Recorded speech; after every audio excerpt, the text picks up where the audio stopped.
So hi guys, welcome to our channel mathematics zone solution of finding mathematics. तो इस video में हम लोग बात करने वाले हैं क्वेश्चन नंबर 13 की, एक्सरसाइज 13.3 की। इस वीडियो में हम लोग कुछ कोर कंसेप्ट के बारे में बात करेंगे, मेथड ऑफ अनडिटरमाइंड कोएफिशिएंट की। इसलिए आप लोग इस वीडियो के साथ बने रहें और जानिए आगे कि क्या है इसके कोर कंसेप्ट। इसमें यह कंसेप्ट है कि हर कम्प्लीमेंट्री फंक्शन का जो आंसर है और पर्टिकुलर इंटीग्रल का जो पार्ट है, मतलब राइट हैंड साइड वाला पार्ट है, ये वाला पार्ट जो है, अगर ये वाला पार्ट है कम्प्लीमेंट्री फंक्शन वाला जो पार्ट है वो अगर सेम हो जाता है, तब क्या करेंगे, उसमें क्या करना है वही समझेंगे इसमें। तो चलो सॉल्व करते हैं। सबसे पहले क्या, कम्प्लीमेंट्री फंक्शन से। तो कम्प्लीमेंट्री फंक्शन वाला पार्ट आता है, तो सबसे पहली बात क्या है, उसका ऑपरेटर डी का फॉर्म लिखना है। क्वेश्चन था हमारे पास क्वेश्चन क्या था, d2y/dx² minus 5dy/dx plus 6y equal to e⁻3x plus sin x। ये था ऑपरेटर डी के फॉर्म में लिखेंगे तो क्या, d² minus 5d plus 6 into y equal to e⁻3x plus sin x। बातें तो क्लियर होंगी। उसके बाद उसकी ऑक्सिलरी इक्वेशन बनानी है, डी इक्वल टू हम सब्स्टिट्यूट करके इक्वल टू 0 करके। उसके बाद उसका फैक्टर निकालेंगे, फैक्टर निकालने के बाद उसका कम्प्लीमेंट्री रूट्स देखेंगे, रूट्स जैसा होगा उसी हिसाब से उसका कम्प्लीमेंट्री फंक्शन डिस्कस होगा। तो अगर आप लोगों को कम्प्लीमेंट्री फंक्शन के बारे में नहीं पता है तो डिस्क्रिप्शन बॉक्स में वीडियो की लिंक दी गई है, जाके जरूर देख लेना आप लोग। तो चलो यहाँ सॉल्व करते हैं। यहाँ पर रूट्स क्या है, यहाँ रूट्स है रियल और डिस्टिंक्ट। रियल और डिस्टिंक्ट, रियल मतलब रियल है और क्या अलग अलग है, एक से इक्वल नहीं है। तो रूट अगर रियल और डिस्टिंक्ट तो उसके लिए फॉर्मुला था c1 e⁻m1x plus c2 e⁻m2x, ये होता है उसका फॉर्मूला। तो फॉर्मूला को फॉलो करते हुए हमें क्या मिला, कम्प्लीमेंट्री फंक्शन की value c1 e⁻3x plus c2 e⁻2x, ये है हमारे पास वैल्यू। और हम लोग देख रहे हैं कि इवन जो हमारा डिफरेंशियल इक्वेशन है, हमारा डिफरेंशियल इक्वेशन है, आप लोग भी ध्यान दिए होंगे कि इसमें e⁻3x है, e⁻3x वो यहाँ सेम है। तो देखो, अगर क्वेश्चन में अगर जो आंसर हम लोग कम्प्लीमेंट्री फंक्शन का निकलता है और क्वेश्चन में जो हमारा एक्स वाला पार्ट था, मतलब राइट हैंड साइड वाला पार्ट जो रहता है गिवन इक्वेशन का, अगर वो मिल रहा है, तब हम लोग क्या, जो ट्रायल सॉल्यूशंस रहते हैं उसको डायरेक्टली हम इम्प्लीमेंट नहीं कर सकते, उसमें कुछ चेंजेस लाने होते हैं। तो क्या चेंजेस लाने हैं, चलो देखते हैं। आप लोग भी पैरेलली नोट डाउन करते रहना और समझ लाना, अच्छे से समझना। चलो चलते हैं। Some important concept related to the method of undetermined coefficient. The trial solution is true till when the trial pi is not in the CF of the given equation। मतलब ट्रायल सॉल्यूशन तभी तक valid है या true है जब तक trial solution का जो एग्जिस्टेंस है जो CF में ना है, मतलब CF की जो वैल्यू है, CF में जो कोई टर्म की वैल्यू है वो ट्रायल सॉल्यूशन के एजम्पशन में नहीं है, तब तक वो वैलिड ट्रायल सॉल्यूशन। अगर उसके बाद आता है तब क्या, हम दूसरा स्टेप लेंगे। अगर वैसा हो जाता है जैसे इस केस में हो गया कि e⁻3x जो था यहाँ आ गया है, इसमें भी पी में एक्स वाले पार्ट में भी आ गया, कम्प्लीमेंट्री फंक्शन में गया, तो उसमें क्या कर सकते हैं हम लोग। तो देखो दिया हुआ यहाँ दो कंडीशन है, 2 या 3 कंडीशन इसके बाद फॉलो होते जाएंगे। अगर if these conditions come then there is some modification to trial solution. मतलब अगर ऐसे कंडीशन आ जाते जैसे इस वाले क्वेश्चन में आ गए हैं, तो उसमें कुछ मॉडिफिकेशन है एजम्पशन के लिए। क्या मॉडिफिकेशन है, चलो देखते हैं, आप लोग भी ध्यान से देखना और नोट करना। तो देखो सबसे पहला एजम्पशन है, अगर एक कम्प्लीमेंट्री फंक्शन का एक रूट अगर मिलता है हमारे गिवन एक्स वाले पार्ट से, राइट हैंड साइड वाले पार्ट से, मतलब जिससे हम पी निकालेंगे उससे मिलता है, तो सिर्फ एक्स जो है हमें उसको मल्टीप्लाई करना है, मतलब जो पार्ट मिल रहा है सिर्फ उसी में एक्स हमें मल्टीप्लाई करना है। क्वेश्चन सॉल्व करेंगे तो समझ में आ जाएगा, लेकिन आप बातें समझने की कोशिश करो। Try to understand it that when P of the given, when complementary function one root is equal to the P right hand side of the given equation, then we have to multiply x to that side which comes in the complementary function. ठीक है, अगर 2 roots होते हैं, 2 root equal होते हैं तो उसमें x² multiply करना है, 3 रूट इक्वल होंगे तो x³ मल्टीप्लाई करना, वैसे ही बढ़ते जाना है। तो हमें यहाँ पर x² तक मैक्सिमम जाना हो सकता है, लेकिन इस क्वेश्चन में तो हम x तक ही जाएंगे, क्योंकि यहाँ पर सिर्फ एक ही रूट इक्वल है, क्योंकि e⁻3x ही क्या है, इक्वल है। तो बातें समझ में आ गई होंगी। सॉल्व करते हैं तो और अच्छी तरीके से इसे समझ में आ जाएगा। चलो देखते हैं कि क्या होता आगे। तो इस क्वेश्चन में क्या है, पी जो है हमारे पास होना क्या चाहिए था, जो हमारे पास पी क्या होना चाहिए था, आप लोग ध्यान देना। क्वेश्चन में था क्या, क्वेश्चन था हमारे पास e⁻3x था प्लस sin x। तो sin x के लिए हम लोग क्या करते हैं, c1 sin x plus c2 cos x, ये करते हैं हम लोग। ठीक है, ये तो कर लेंगे हम लोग। इसके लिए क्या करते थे, c1 e⁻3x c4, ठीक है, मान लेते c4। ठीक है, लेकिन यहाँ पर जो है ये वाला जो पार्ट है क्या, कम्प्लीमेंट्री फंक्शन में भी आ रहा है और एक रूट ही इक्वल है, जैसा कि गिवन इक्वेशन है फर्स्ट नंबर था, गिवन जो मॉडिफिकेशन में जो फर्स्ट नंबर था वो वाला पार्ट इम्प्लीमेंट होगा। तो इसमें क्या, c4x e⁻3x, या c4 की जगह आप a1 भी लिख सकते हो, a2 भी लिख सकते हो, तो इस तरह का होगा। ठीक है, तो ये क्या होगा, यही चेंजेस आएंगे उसमें। तो देखो अब हम पी क्या मानेंगे, y equal to a1 into x e⁻3x plus a2 cos x plus a3 sin x, ऐसा मानेंगे।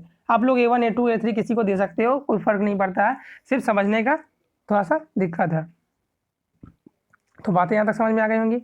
अब जैसा कि हम करते हैं मेथड ऑफ अनडिटरमाइंड कोएफिशिएंट में, उसी तरीके से आगे बढ़ेंगे। और क्या अभी तक जो भी किए हैं हम लोग, अभी तक हम क्या किए हैं, जो भी किए हैं अनडिटरमाइंड कोएफिशिएंट में काम, वही करते चलेंगे। तो चलो सॉल्व करते हैं। सबसे पहले क्या निकालेंगे, डी वाई निकाल लेंगे, मतलब d by d x of y. Derivative निकालने के बाद हमारा ये निकलता है a1 e पावर 3x। ये क्या u इंटू वी के फॉर्म में टूटेगा, a1 तो कॉन्स्टेंट है उसको बाहर कर लेंगे, तो u इंटू वी के फॉर्म में टूटेगा तो क्या हो जाएगा, x का डिफरेंशिएशन होता है 1 हो जाएगा, a1 e power 3x plus 3a1 x e power 3x। ये सब मुझे लगता है आप लोगों को बताने की जरूरत नहीं है, क्योंकि आप लोगों को ये पहले से ही अच्छे तरीके से आता होगा। तो फिर डी स्क्वायर वाई निकालेंगे, तो डी स्क्वायर वाई क्या निकल जाएगा, 3a1 e power 3x plus 3a1 e power 3x। फिर 9x a1 e power 3x, ये भी u इंटू वी में प्रोडक्ट डिफरेंशिएशन में टूटा है। लास्ट में हमारा डी स्क्वायर वाई क्या निकलता है, 6a1 e power 3x plus 9x a1 e power 3x minus 2 cos x minus a3 sin x। बातें यहाँ तक समझ में आ गई होंगी। ये सब वैल्यू आप नोट करो, और जो गिवन इक्वेशन है, गिवन इक्वेशन आप सब्स्टिट्यूट करो। तो गिवन इक्वेशन सब्स्टिट्यूट करते तो हम क्या हो जाता है, ये वाला देखो डी स्क्वायर वाई की वैल्यू है, ये वाले जो पार्ट है ये डी स्क्वायर वाई की वैल्यू है, ठीक है। तो यहाँ जो वैल्यू थी पिछले स्लाइड में, थोड़े से पीछे जाओगे आप तो पता चल जाएगा।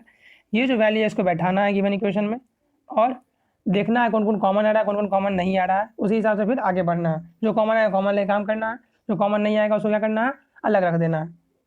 हमारा मेन पार्ट क्या है, देखो अनडिटरमाइंड कोएफिशिएंट में हम लोग निकालने का कंसर्न क्या है, हमें कांस्टेंट निकालना है फ्रॉम गिवन रिलेशन, मतलब हमें राइट हैंड साइड में जो रिलेशन है उसके अनुसार हमें कांस्टेंट का फाइंड करना है। तो ये था हमारा डी वाई वाला पार्ट, और ये था हमारा क्या वाई वाला पार्ट। मल्टीप्लाई करने के बाद हमारे पास क्या आता है, ये 9 + 6 + 15 एक्स वे 1 e पावर 3x। ये क्या हो जाएगा, 0 हो जाएगा। आगे चलेंगे देखेंगे। और ये क्या 6 - 5 a1 e पावर 3x, आप लोग खुद करके देखोगे तो आप लोग खुद पता चलेगा कैसे हो गया है, ठीक है।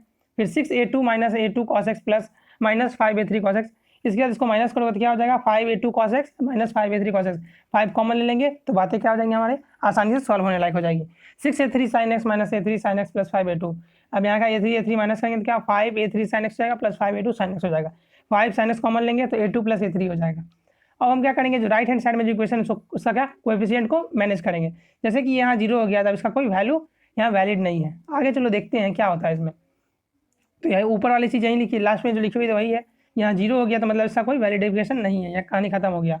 बचा क्या, a1 e पावर 3x, जो क्या e पावर 3x को रिजेंबल कर रहा है, तो ये क्या इसके कोएफिशिएंट को मैच करेगा। e पावर 3x का कोएफिशिएंट क्या है, 1 है। a1 क्या है, कांस्टेंट की जगह क्या है, e पावर 3x में राइट लेफ्ट हैंड साइड में a1 है, a1 e power 3x equal to 1 × e power 3x। अगर हम सिंपल कैलकुलेशन करें तो ये कट जाएगा, तो बच्चा क्या a1 की वैल्यू क्या हो जाएगी, 1 हो जाएगी, जैसा कि हमने यहाँ निकाला है a1 की वैल्यू 1, ठीक है। अब हम 5 cos x कॉमन लेते हैं, a2 - a3 हो जाता है। 5 sin x कॉमन लेते हैं, a2 - a3 हो जाता है। यहाँ पर तो cos x नहीं है, लेकिन cos x की जगह हम क्या लिख सकते हैं, cos x की जगह हम लिख सकते हैं 0 × cos x लिख सकते हैं कि नहीं लिख सकते हैं, ये बातें बताओ आप लोग। ये तो लिख सकते हैं। तो ये जो कांस्टेंट कोएफिशिएंट है 0, वो क्या रिजेंबल करेगा, 5 × a2 - a3 को रिजेंबल करेगा कि नहीं करेगा, बातें तो समझ में आ रही होगी। तो 5 × a2 - a3 इक्वल टू 0 हो गया है, ठीक है। तो इसमें a2 इक्वल टू क्या हो जाएगा, a3 हो जाएगा। तो ये रिलेशन हम क्या फाइंड करके रख लिए हैं, ये रिलेशन हमने फाइंड करके रख लिया है। और आगे क्या होगा, और देखो यहाँ पर आप लोग 5a2 + a3 इक्वल टू 1, अभी हमारे पास क्या रिलेशन आया था, a2 इक्वल टू a3 आया था, ठीक है। अब हम क्या इसमें बैठाएंगे, बैठा देते हैं। तो a2 इक्वल टू a3 बैठा देते हैं, ठीक है। यहाँ पर तो a2 + a2 कर दिया मैंने, यहाँ 5 कर दिया, यहाँ क्या कर दिया 1 कर दिया, ठीक है। तो a2 + a2 क्या हो जाएगा, 2a2 हो जाएगा, 2a2 × 5 तो 10a2 हो जाएगा। a2 की वैल्यू हो जाएगी, a2 की वैल्यू क्या हो जाएगी बताओ आप लोग, a2 की वैल्यू हो जाएगी 10a2 की इक्वल टू 1, a2 की value equal to 2, 1/10 equal to a1, क्योंकि a1 और a2 की वैल्यू क्या थी, सेम थी। तो बातें समझ में आ गई होंगी। a1 और a2 की वैल्यू क्या निकल गई, 1/10। नहीं समझ में है तो वीडियो को थोड़ा रिवाइंड करो, पीछे करो और फिर से देखो, बातें क्लियर हो जाएंगी।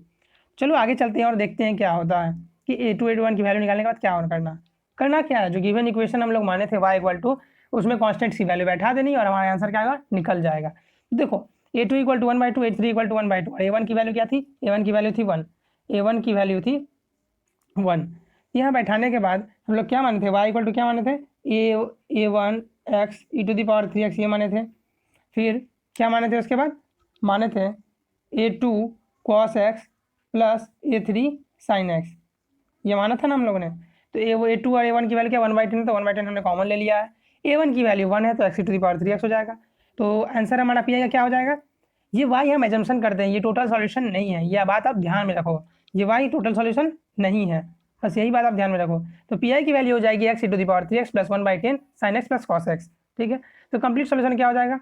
कंप्लीट सॉल्यूशन ये हो जाएगा y = CF C1 + C2 e⁻³ C1 e⁻³ plus C2 e⁻³ हो जाएगा। ये वाला क्या, पी आई वाला पार्ट है, ये वाला कम्प्लीमेंट्री फंक्शन वाला पार्ट है। तो बातें तो यहाँ तक समझ में आ गई होंगी मुझे लगता है। उम्मीद है कि आप लोगों को ये वीडियो पसंद आया होगा। अगर वीडियो अच्छी लगे तो लाइक जरूर करना, सब्सक्राइब करो चैनल को अगर चैनल पर नए हो, और कोई दिक्कत आए तो कमेंट सेक्शन में कमेंट जरूर करना। Thank you.